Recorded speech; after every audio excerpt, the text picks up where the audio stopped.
Hello. I've rewritten this speech at least 70 times. And I'm not going to lie to you, it's terrifying. But before we go into that hole, I want to ask you, how many of you live in Indonesia? Please. Do you consider yourself an expat living in this country? Now, who of you consider yourselves immigrants in Indonesia? Slight difference, right?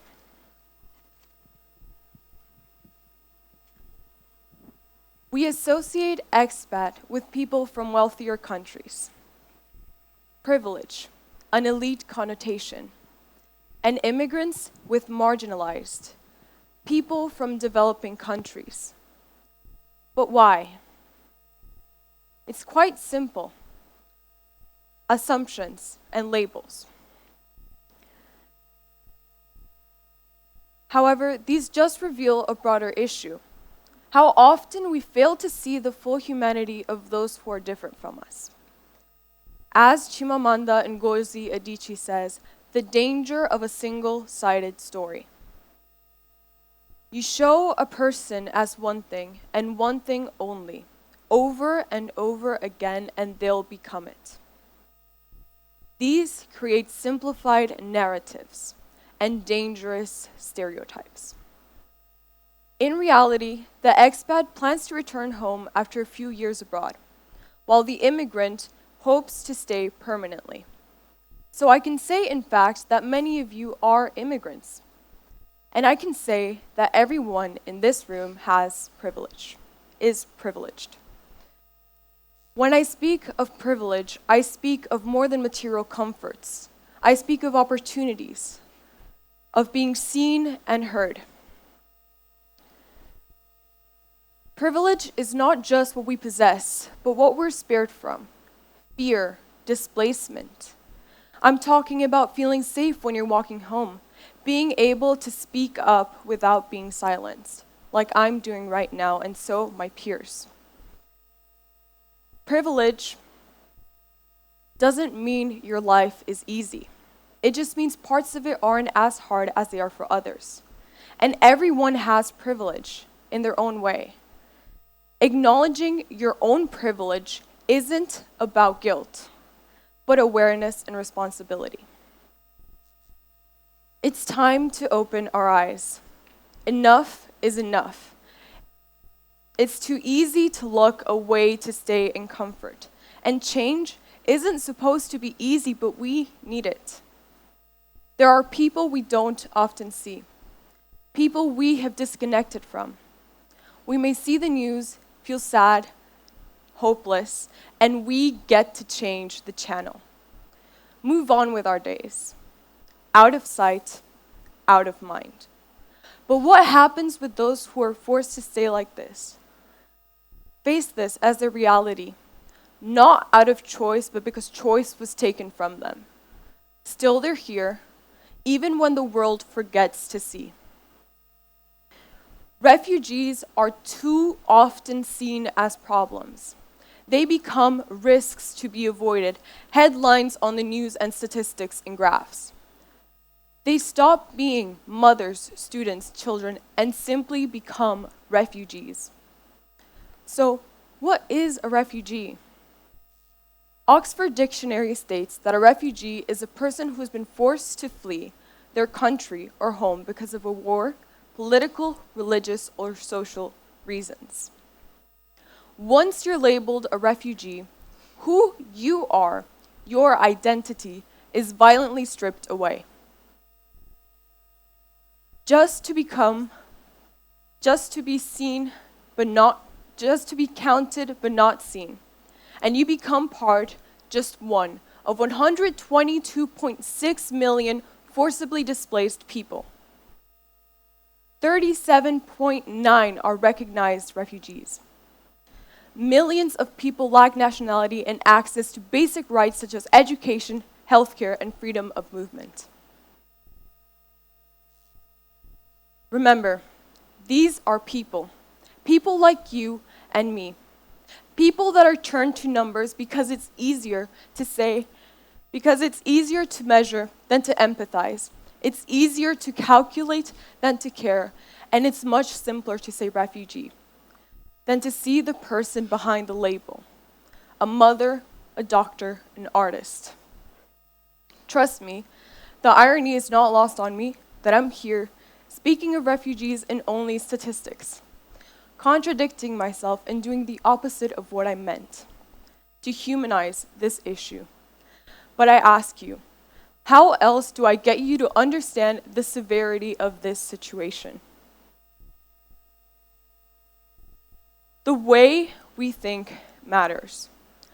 The way we speak matters. Words hold power. You've heard about the stories that my fellow, not students, what's the word? Colleagues? Classmates, thank you, have said.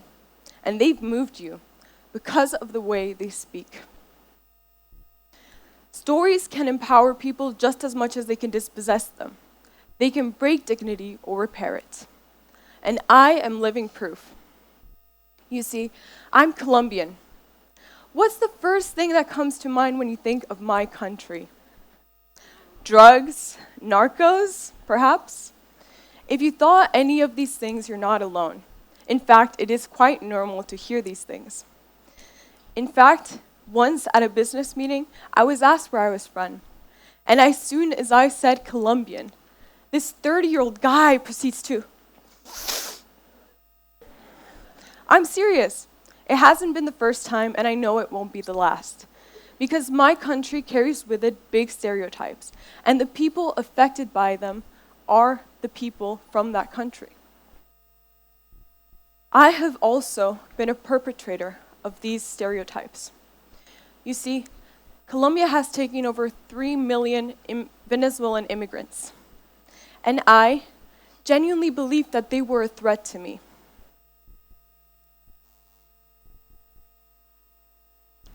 I could not have been more wrong. I was naive. How could I judge someone without knowing them? Just because they come from a country that is going through hell, they're all dangerous?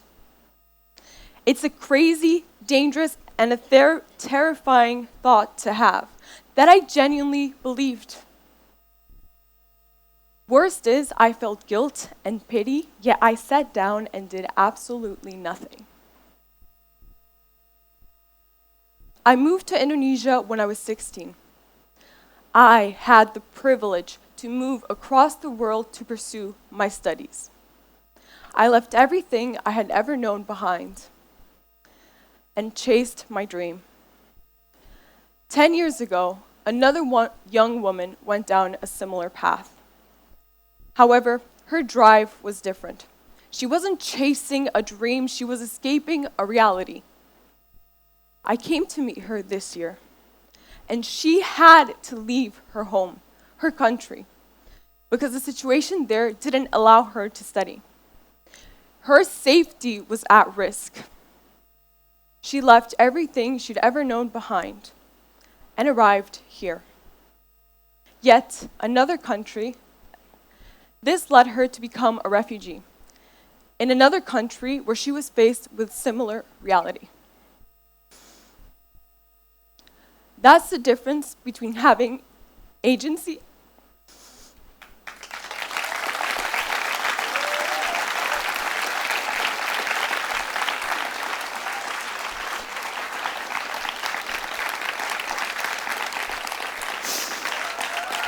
Sorry.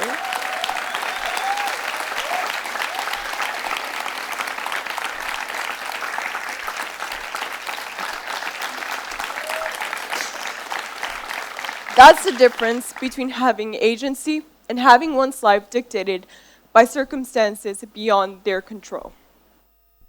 So I ask you, why do we keep condemning people for circumstances they didn't choose? Indonesia has around 14,540 refugees, half of them coming from Afghanistan. Yet another country that carries with it great stereotypes that follow the people around. Did you know this? You that inhabit Indonesia. I didn't. It was after watching C.L. Collins' Greenstone of 2023 that I came to learn of this. Belonging.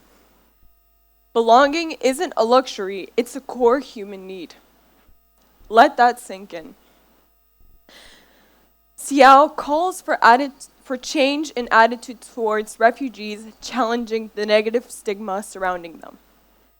To quote him, more often, truth is that refugees flee their country, their homes, to escape terrorism. They aren't terrorists, they are the terrorized. I was deeply moved by his words. It called me out for all the times I chose to look away, to stay in my comfort. Sial volunteered at Help for Refugees, a refugee-led organization in Jakarta that provides free education for the displaced community. Through their programs, they help rebuild the lives through dignity, hope, and education. He taught English, fundraised, and rose awareness about refugees in this country. After I watched his Greenstone, I wanted to build onto what he started. I needed to. I couldn't go on being a bystander, knowing that this was not only going on in my country, but in this one. And now I had a chance to do something. Sial connected me with Zaki, the director of Help for Refugees. Now I want you to remember him because he is very important to this story. I had no clue where to begin or what to do, so I reached out to people that might. This led me to doing something I had never done before: networking. Now I connected with over 100 people of different backgrounds, all in hopes to fill in gaps in my knowledge and broaden my understanding of topics I had little to no clue about. I began working remotely for help, looking for grant opportunities, seeking support from organizations and individuals for funding or partnership. Knowing that Help is a small organization that is only supported by these external factors. So uncertainty is a reality. I was doing these things without getting an essence of what Help was or who made a part of it. So the only logical thing left for me to do was head to Jakarta, yet another place that I had never been to before, on my own. I was terrified. I had no idea what was expecting when I arrived. I didn't know how the people were going to be, except for Zaki, and I didn't know their level of English or if we would even understand each other. The reality was completely different. And my first day was unforgettable. You see, I arrived to the learning center in a go-bike, as you do in Indonesia, to the gates, where a 2-meter tall Zaki was waiting for me. Now, we talked on the phone, but I never expected that. Inside, kids were running around and laughing as we made our way into a cramped, crowded office. Inside, smiling faces were waiting, and I was embraced with kindness, followed with awkward conversation. And back then, I didn't know how much I would come to love that office and how much I would care and appreciate those smiling faces. But I'm getting ahead of myself. That first day, I was invited to stay for lunch. Remember, I was still scared. And we went to the kindergarten classroom, where the staff would usually take over this place during the break. And the sufra brought together food, people, and conversation. Fear was gone. It was a great first introduction and a great first day of many to come. In a nutshell, I attended and substituted many classes. I got to know the students. I learned about their dreams of becoming astronauts, pilots, professional football players, if you will. We got to share experiences like blasting, screaming music at the top of our lungs on our way to GIS and BIS to attend sports days and science classes that these schools offer for help. Not only that, I was doing things I had never done before. I assisted writing reports for sponsors. I took leadership courses with the staff. Hell, I even had to interview a guy on my first week there as a volunteer myself. Most of the times, I had no idea what I was doing, but I was trying and I was listening. And when you listen, you meet people like Rabia, which I connected with through a friend, and we immediately bonded. You see, together we wanted to speak up about some injustices of the world, or some happenings that most people didn't know. Matter of fact, I didn't know. So we decided we wanted to do a presentation to speak up about Hazara genocide, women rights violations, politics, history, just among some other topics. The very next day we met, I went to her house, where food is always present. We were cooking, talking, and laughing, and discussing how we were going to bring this presentation to life. It was a lot. But through this roller coaster of emotions and people, I felt like I belonged at HELP. Because they are a family more than a community. They support each other through hardships in ways that I've never seen in this very community.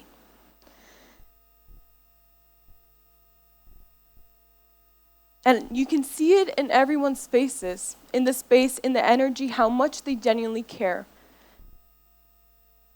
I'm not gonna lie to you, it wasn't easy. I was at HELP during school hours, doing my schoolwork after hours, studying for SATs while applying to universities. And dare I say, I was exhausted.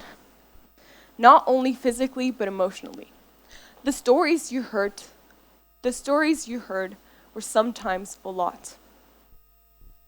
And just to know that those were realities of people. In a blink of an eye, I was back in Bali, where I had to bring these experiences, these stories, into something qualitative, something I could share with you, something you would understand. But the way I saw fit to do it was through the presentation that me and Rabia were talking about. So Rabia, Zaki, and I hosted an event here at the Sun Cap, where harsh realities were faced and stories of hope were shared. I want to thank everyone that attended this very first event through all its chaos, but it was the first step to connect Green School and HELP, a bridge, second one after Seattle, actually.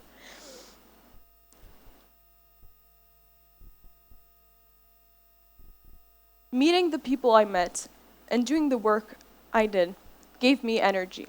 It recharged me in ways I didn't know. But it wasn't all sunshine and roses. Indonesia is a beautiful country, but it's hell for refugees. Refugees often feel trapped, outsiders, unable to return to their country, uncertain if they'll even resettle in a third country, all while knowing that they will never be legally settled in Indonesia. No right to education, no work opportunities, and no support from the government.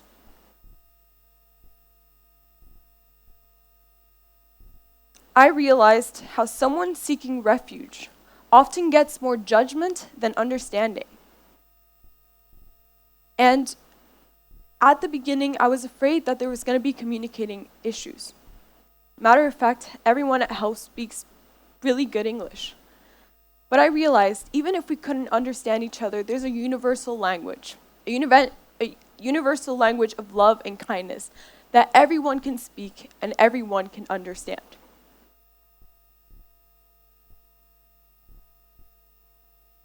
I tried to fit all the things I've experienced in the speech. I have hundreds of photos on my phone. In fact, in the phone case of my phone, I have pictures and origamis that all have stories behind them. Truth is, you can't fit experiences into timed words. And I'm afraid I will never do this justice. Truth is, you will never understand the way the kids' eyes lit up when they were talking. about their favorite classes, or the frustration in Zaki's face when we couldn't do an activity, simply because there wasn't budget. And he is more than just the director of HELP. He's the beating heart of it. He paves the way for others to have opportunities that he didn't have. And I can say, through this journey, he has become a dear friend and someone I have come to admire so much.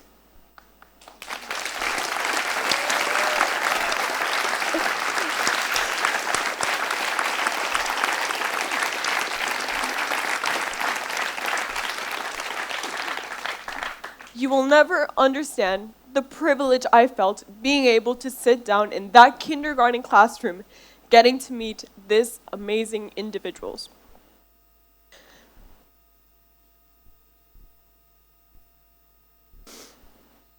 I didn't until I was there, and I know Siala experienced similar things. He talks about the people's kindness and their generosity, which I had the opportunity to experience firsthand. During my second stay in Jakarta, I managed to raise 5 million rupiah. Not a lot, but enough. Enough for the HELP community to go on a sports day. Enough for them to refurnish the school floors. It may seem small, but it can be transformative. I reflected on my own privilege and how I take things for granted. I thought about my education and how 2 school year tuitions at Green School is equivalent to running Help for Refugees program with all 150 students plus staff for the entirety of a year. I felt guilty for all the times I stupidly spent my money. For every time I was ungrateful for things that are a privilege. For all the times I chose to look away and stay in my comfort. And everyone kept telling me that I was doing something great, amazing. I was just doing something. Truth is, I received more than I gave, and I learned more about myself and the world through this experience than I ever had before. I wanted to offer you a similar chance to connect through these stories. And I was planning millions of failed events, and if I could talk about that, it'll take the little time we have left. So, I want you to connect through these lived experiences.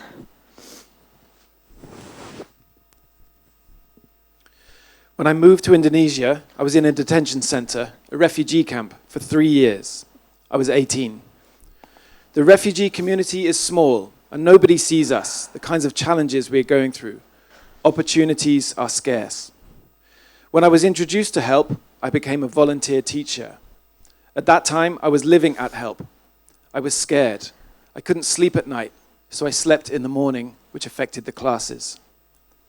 Eventually, I became the program leader. I was afraid of the responsibility. My journey has not been easy. Stress and depression are always with me. It's a lot to lead a team and have nobody there to see what you're going through. Now we're providing this space, classes, teachers, books, and everything. Being able to take the students to institutions, international schools, bringing them together as a community to celebrate something, to be together and be supported. It's a dream come true.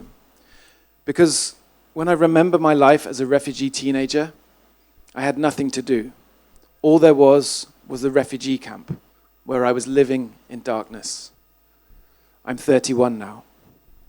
HELP is a safe place where everyone is welcome. Everyone is equal. Kindness is spread. When I know I'm helpful, it makes me happy. And when I see the people around me happy, I am happy.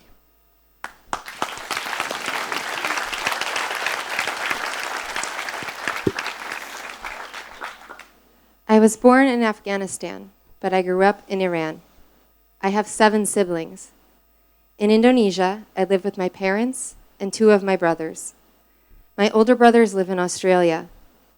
24 years ago, we had the chance to go to Australia with them, but my father didn't want to leave Iran. His whole family and our whole lives were there. Now we pray for the day that we are given permission to go to Australia. We left Iran because it's really hard for Afghan people to live. When I was studying, I wasn't allowed to do many things because of my country of origin. I was so devastated.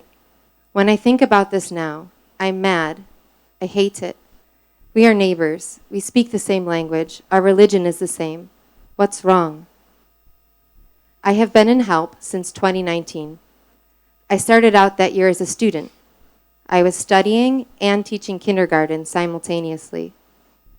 Soon after COVID, I became volunteer coordinator. I admire how the team still keeps showing up, doing their best, and being there for each other. Even when your family doesn't understand, here at HELP, they do. They see you. I often think what would happen if I left HELP. I can't stay here forever. I need to learn, move on, and learn new skills until the end of my life. When we get too tired, it's hard to keep going. We don't want to stop in one place. But if an opportunity arises, I still want to be involved at HELP. I love it here.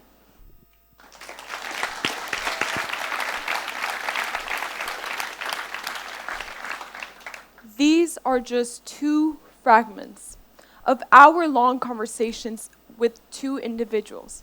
But I met hundreds of people, all with impactful stories, all that I can't share with you today. Being honest, I didn't want to be standing here today. This is way outside my comfort zone. But I know that what I have to say deserves to be heard. And I'm just here to amplify those voices and the reality of people that we often don't see. I want to deliver this message, and I hope it stays with you.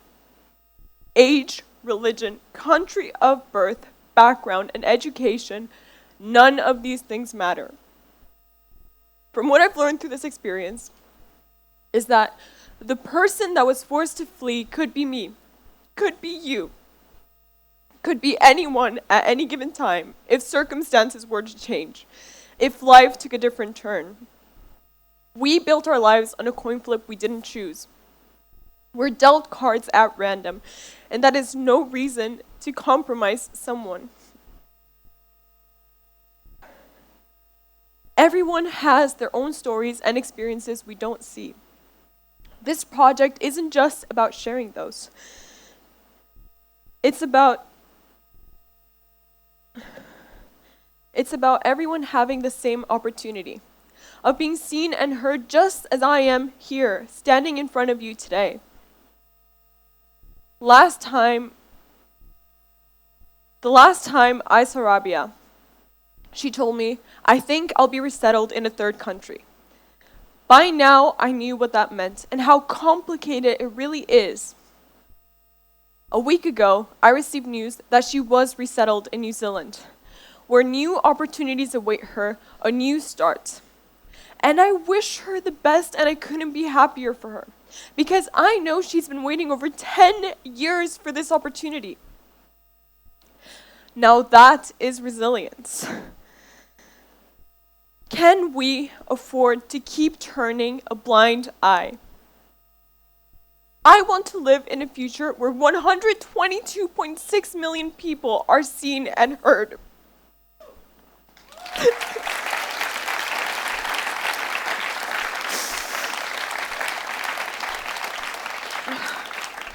For who they truly are. Artists, students, teachers, not numbers. Not the labels they hold or our assumptions about them, but the full story. I know I maybe didn't do a huge change, but I know that by supporting organizations like HELP, whether through donations, time, or contacts, we're not just providing aid. We're changing the narrative, the stigma, repairing the compromised sense of identity that these single-sided and our beliefs inflict. This is just a small step that I took. And I hope that through this presentation, I inspire at least one of you the way Siao inspired me. to take a risk and just do something. Thank you.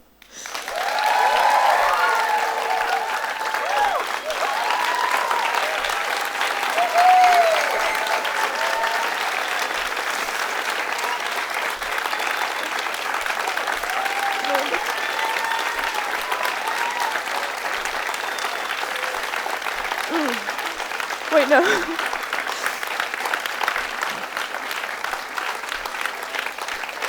I want to thank,